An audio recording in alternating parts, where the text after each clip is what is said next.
Madam మీరందరూ రండి, సార్తో ఫోటో తీదురు కానీ ఎంపీపీ గారితో. మనకి నమస్కారం సార్.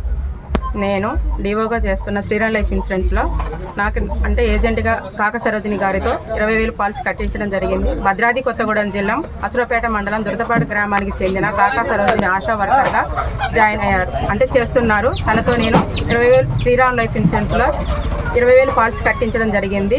8 ఏళ్ల తర్వాత తను న్యాచురల్గా డెత్ అయ్యారు. తనకి క్లెయిమ్ 5 లక్షలు బీమా ఇప్పించడం జరిగింది. అలాగే పింఛను నెలకి 1,880 రూపాయల లెక్కన 3,15,000 రూపాయలు ఇవ్వడం జరుగుతుంది. ఇలా పాలసీ ప్రతి ఒక్క కుటుంబానికి కట్టుకుంటే చాలా భరోసాగా ఉంటుంది, వాళ్ళకు ఒక ధైర్యం ఉంటుంది కుటుంబానికి అని నేను శ్రీరామ్ లైఫ్ ఇన్సూరెన్స్లో ప్రతి ఒక్కరు పాలసీ కట్టుకుంటే కుటుంబానికి భరోసాగా ఉంటుంది.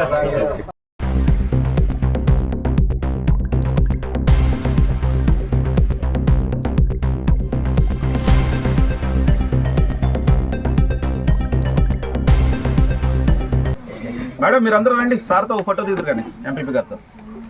మనకి నమస్కారం సార్. నేను డివోగా చేస్తున్న శ్రీరామ్ లైఫ్ ఇన్సూరెన్స్లో నాకు అంటే ఏజెంట్గా కాక సరోజిని గారితో 20,000 పాలసీ కట్టించడం జరిగింది. భద్రాద్రి కొత్తగూడెం జిల్లా అసురపేట మండలం దురదపాడు గ్రామానికి చెందిన కాక సరోజిని ఆశా వర్కర్గా జాయిన్ అయ్యారు, అంటే చేస్తున్నారు. తనతో నేను 20,000 శ్రీరామ్ లైఫ్ ఇన్సూరెన్స్లో 20,000 పాలసీ కట్టించడం జరిగింది. 8 ఏళ్ల తర్వాత తను న్యాచురల్గా డెత్ అయ్యారు. తనకి క్లెయిమ్ 5 లక్షలు బీమా ఇప్పించడం జరిగింది. అలాగే పింఛను నెలకి 1,880 రూపాయల లెక్కన 3,15,000 రూపాయలు ఇవ్వడం జరుగుతుంది. ఇలా పాలసీ ప్రతి ఒక్క కుటుంబానికి కట్టుకుంటే చాలా భరోసాగా ఉంటుంది, వాళ్ళకు ఒక ధైర్యం ఉంటుంది కుటుంబానికి అని నేను శ్రీరామ్ లైఫ్ ఇన్సూరెన్స్లో ప్రతి ఒక్కరు పాలసీ కట్టుకుంటే కుటుంబానికి భరోసాగా ఉంటుంది.